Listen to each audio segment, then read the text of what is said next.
Assalamualaikum dan selamat sejahtera aku ucapkan kepada korang semua yang hadir menonton Hey Shadows channel. Dan seperti biasa aku harap korang semua berada di dalam keadaan baik-baik belaka. Dan kepada korang yang masih baru lagi di channel aku mengucapkan selamat datang ke Hey Shadows channel, di mana aku berkongsikan dengan korang kisah-kisah seram, kisah misteri dan juga kisah sihir yang terjadi kepada individu-individu yang kurang bernasib baik. Alright guys, so pada hari ini konten aku berbeza sikit. So kalau korang boleh tengok, bukan premier, pukul berapa sekarang, pukul 2 petang.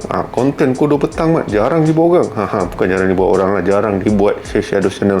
Ini adalah pertama kali yang aku postkan video aku pada pukul 2 petang. Sebab apa? Konten kali ini berlainan sikit, sebab ia merupakan satu perkongsian, bukan hanya kisah-kisah seram, tapi juga membincangkan kira ada satu sesi yang aku pernah pergi, consider dalam 2 minggu lepas 2 minggu lepas awal sangat, lebih kurang macam itulah, 2 minggu ke 3 minggu yang lepas, di mana aku dijemput oleh Disney Plus Hotstar Malaysia untuk menonton. Time tu baru rilis dalam 27 Mei macam tu, baru rilis episod yang pertama series Jurnal Risa. Okey, dan kepada korang yang masih tak tahu Jurnal Risa ni apa benda ni, so kalau korang nak tahu lebih lagi, aku tak nak jadi spoiler, aku tak nak kongsikan banyak. Kalau korang nak tahu, kisah Jurnal Risa ni adalah satu kisah yang seram, kisah yang penuh misteri, yang agak menarik, yang terdapat di Disney Plus Hotstar Malaysia. Okay, dan kalau korang nak tahu lebih lagi pasal cerita ni, korang bolehlah ke Disney Plus dan kasih layan. Dan kepada korang yang masih belum lagi langgan kepada Disney Plus, akan ada free trial tu, kasih chance sikit kan. So dalam sesi meja bulat ni, ada panggil round table lah, adalah beberapa content creator yang lain yang berkongsikan juga pengalaman seram mereka. Tak adalah pengalaman seram panjang-panjang, yang simple, straight to the point. So pada hari ini aku akan kongsikan video yang dirakam semasa sesi meja bulat tersebut. Sesi round table. Aku macam tak tahu kenapa rasa pelik pula cakap sesi meja bulat kan. Alright, so aku pun tak nak buang masa lagi. Jom kita pendengarkan kisah pada malam ini.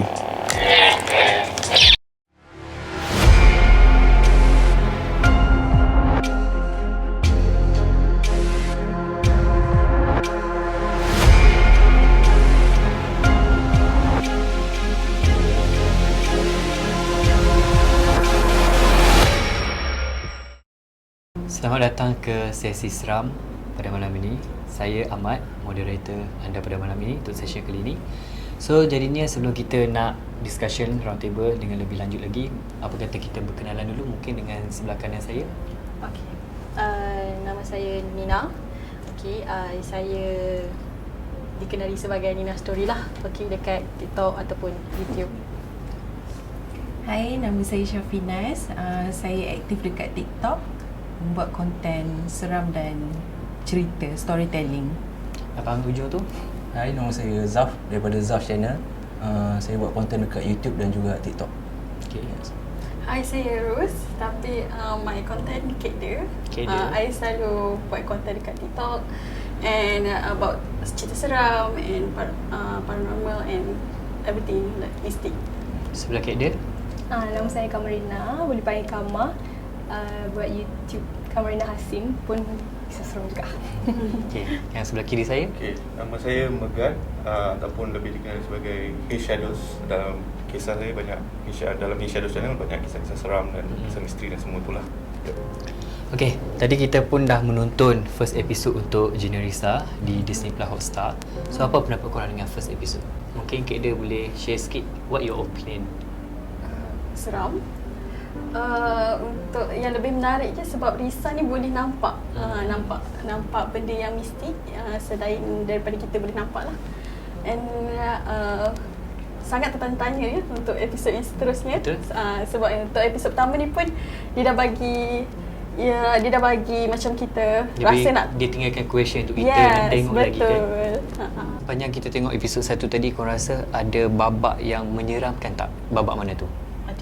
Ada satu babak tu yang main ni adik Niko tu yang barang mainan dia terjatuhkan dekat TV and then dia pergi ambil. Bukan mainan, saya rasa benang macam Benang. kaya tu kan, yang mak-mak kita selalu kaya baju tu kan, benda tu jatuh kan. So masa dia fight dan barang tu kan ada scene yang kaki tengah terapung. Itu memang suspense gila. Memang terkejut lah waktu tu. Memang takut gila dan tu. Fight tu yang macam saya rasa dalam banyak itu yang paling takut.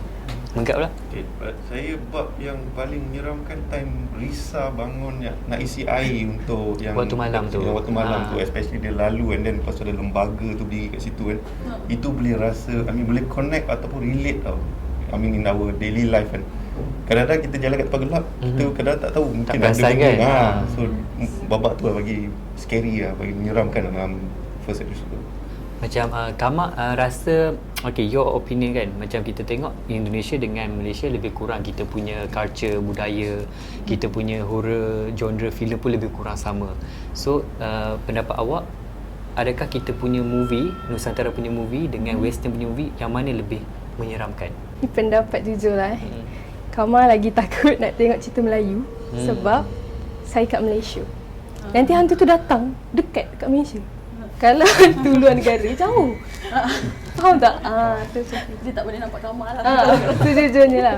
Lagipun bila cakap pasal kita punya hantu tu, kita dibayangi dengan cerita-cerita kita waktu kecil, betul tak? Macam bayangan, yes, bayangan Pontianak tu macam mana, bayangan Toyo tu macam mana, betul tak? Dia dekat dengan kita. Right. Okay, itu kita dah cakap pasal genre Risa. Sekarang ni kita nak masuk satu session yang saya rasa macam saya dah naik berdua. Okay, mungkin korang ada experience yang korang nak share yang korang pernah berdepan dengan benda-benda yang macam ni. Sebenarnya dia bila tengok genre Risa ni, dia boleh relate most of the time dekat rumah, scene kat rumah. Betul. Sebab kalau experience Zaf pindah rumah pun disebabkan gangguan ni jugalah. So kalau nak cerita banyak lah. Scene Zaf duduk Kajang zaman sekolah. So daripada form 1 dah boleh nampak. Daripada form 1 dah boleh nampak, bukan daripada kecil. But bukan selalu nampak, tapi bila sepanjang duduk rumah Kajang tu, disebabkan tanah tu sebenarnya tak ada rumah, it's hutan. Dan arwah ayah beli buat rumah. Untuk beberapa bulan ataupun tahun pertama tu okey lagi lah. Tapi bila masuk tahun kedua, dia dah mula sikit. Sehingga kan dah panggil 6 ustaz pun tak boleh buat. So salah satu experience lah yang bagi Zaf agak menyeramkan kat rumah tu is sebab dulu time sekolah kita nakal, selalu keluar kan, keluar malam. Dan bila zaman sekolah, keluar lepak tapi tak ada duit. So minum je kat luar. Balik tu baru makan. So balik tu dalam pukul 11 lebih, balik, perut lapar pergi kat dapur.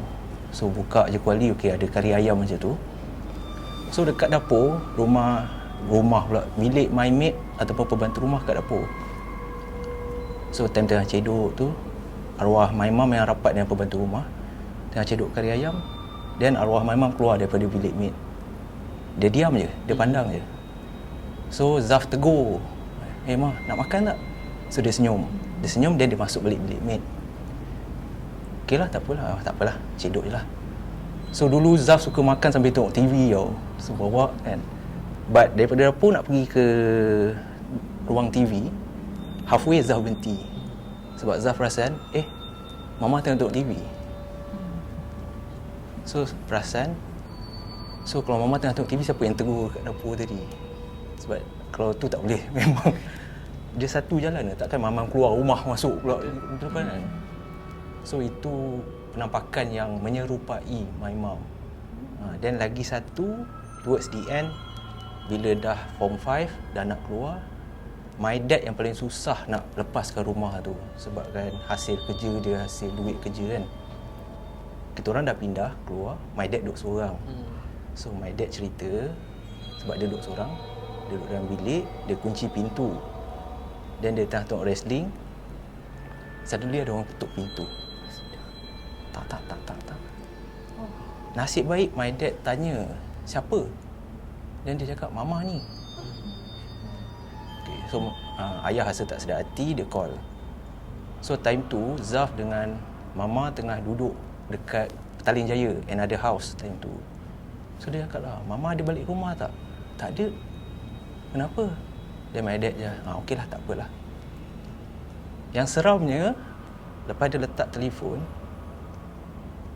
benda tu masih ketuk lagi. Buka lah.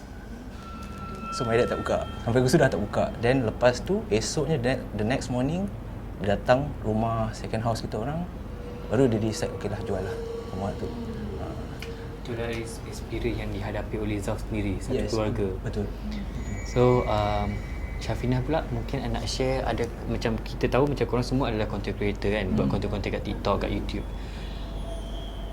Pernah tak pergi macam rumah sewa yang kosong ke, ataupun hotel-hotel yang menyeramkan ke, buat konten kat sana? Pergi untuk buat konten tu tak pernah. Tapi dulu saya pernah bekerja as a hotelier. So hotel tu pula memang betul-betul resort yang dekat tepi laut. Dan memang adalah experience dekat situ. Ada experience macam, especially kalau kerja malam. So ada masa tu musim Christmas tau. So as a decoration dekat hotel tu, kita orang letak lah snowman dekat lobby kan. Lepas tu Nas pula kerja malam masa tu, tiba-tiba snowman tu boleh bersiul. Dan benda tu bukan jadi dekat saya seorang. The next day, staff lain yang kerja malam, dia pun kena benda yang sama juga. Dia kena benda yang sama. Lepas tu macam tu je lah, kita tak boleh nak buat apa kan. Tak layan je lah, kita just yakin dengan perlindungan je lah. Yakin dengan perlindungan Allah.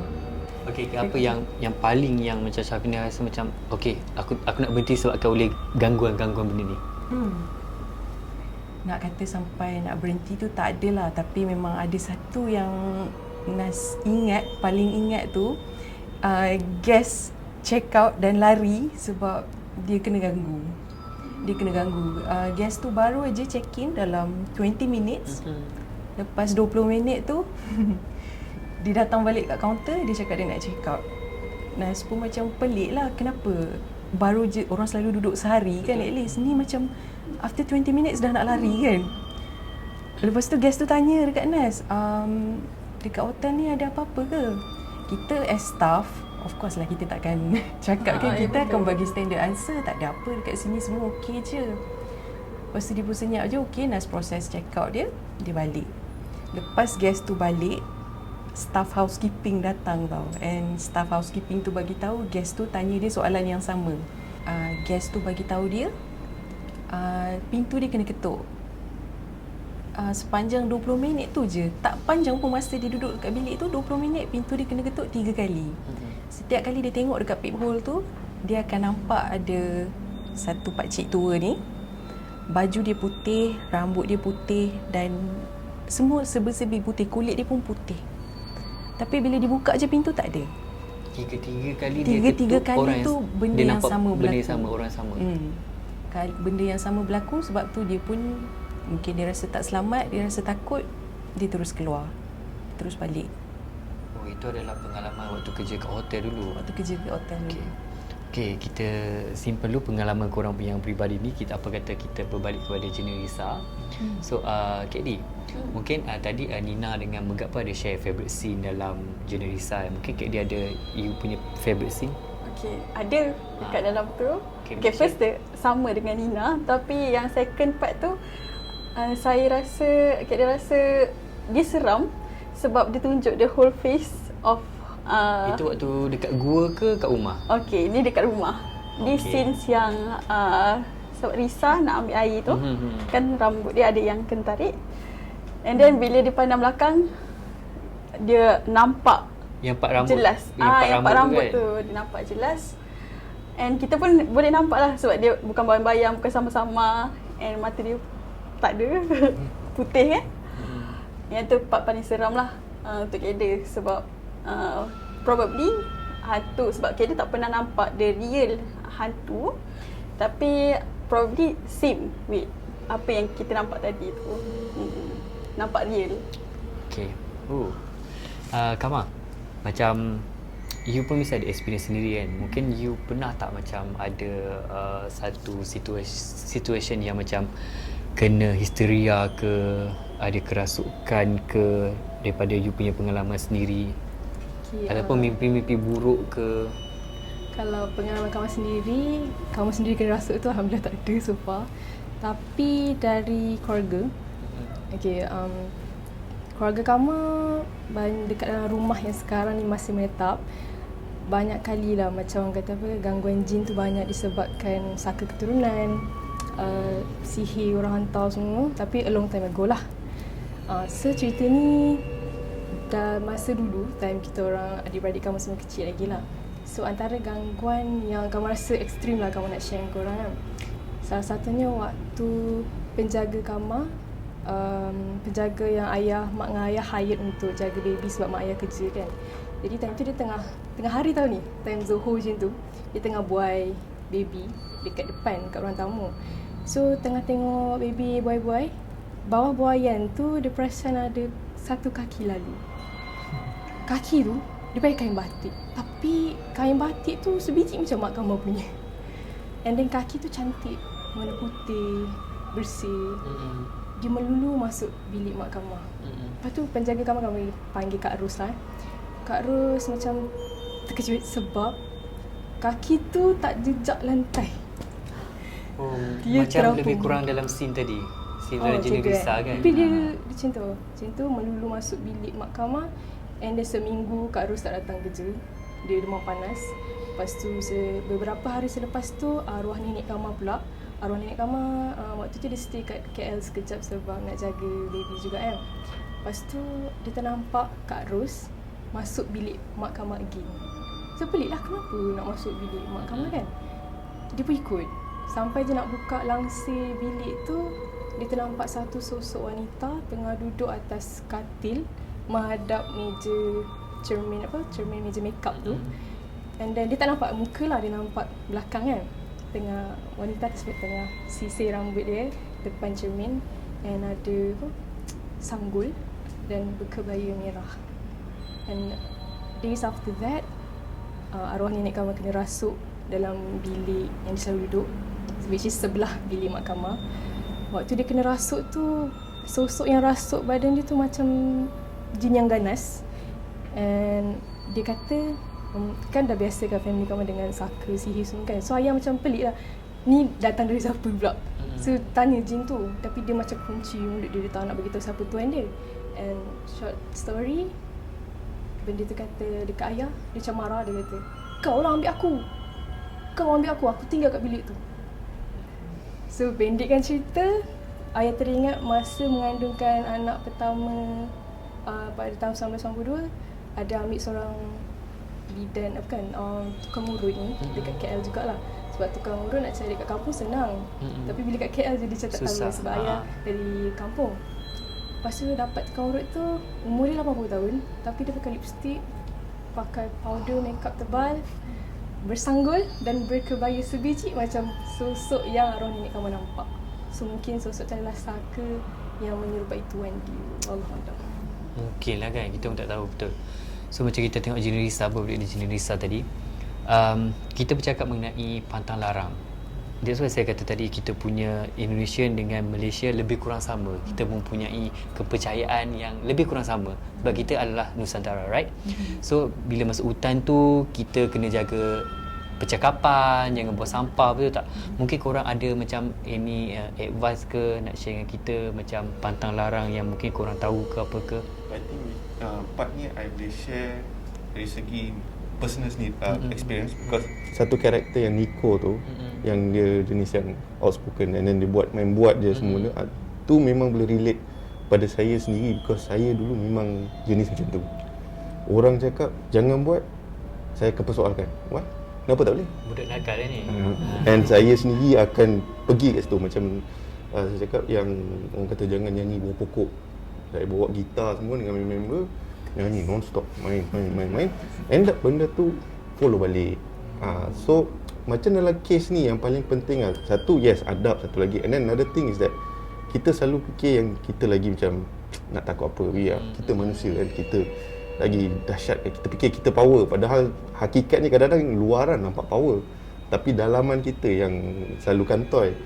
Macam experience saya tadi tu, yalah, luar saya okey, berani. Tapi bila kena benda tu ikut balik, tak lalu makan hampir seminggu, separuh badan daripada kaki ke atas sejuk, and then non-stop mimpi-mimpi buruk, rasa macam saya masuk ke dalam rumah dia and start apa orang kata kacau-kacau rumah dia, and then makhluk tu sendiri macam tak puas hati, and then each time end up bangun daripada mimpi mimpi ngeri tu, berpolo-polo, dan muka dah start biru-biru macam tu, and ada macam apa orang kata lebam-lebam tapi itulah antara boleh kata experience yang saya boleh relate dengan Nico ni bila cakap pasal apa beradab and everything all. Especially tak kisahlah anywhere, hutan ke, even kadang benda simple je, nak bawa, lalu bawa pokok ke apa, kadang-kadang kita buang sampah ke ataupun main cakap besar, kadang-kadang kita tak tahu tempat tu tempat dia. Betul.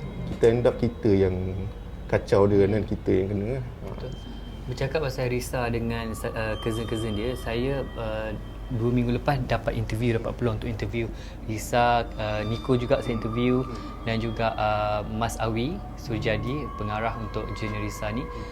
So saya rasa macam satu peluang yang macam kita kena grab the opportunity tau, kita dapat interview orang-orang yang, betul tak? Orang-orang hebat macam ni. Dan saya pun baru dapat tahu yang di mana keluarga Risa memang boleh berkomunikasi dengan makhluk-makhluk yang kita sini tak nampak dengan mata kasar. Betul. So that's why lah daripada kisah itu, kisah reality dia tu diadaptasi menjadi sebuah siri jenis Risa. So kita kejut kan?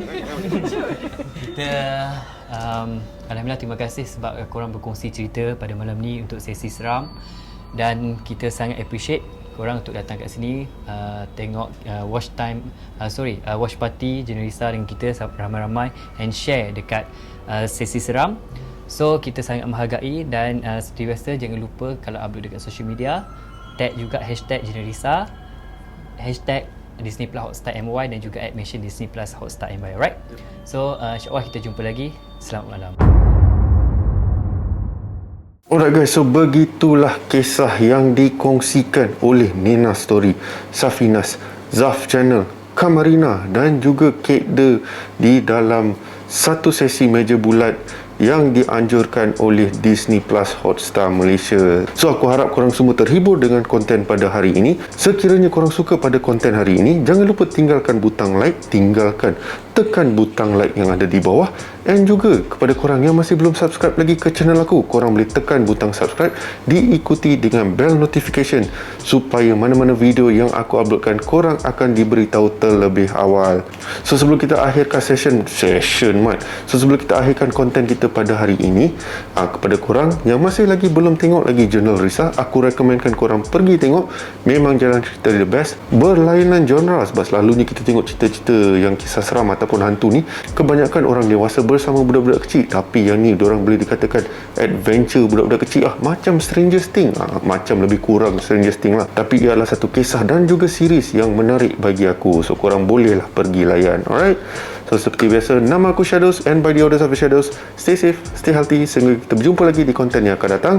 Assalamualaikum.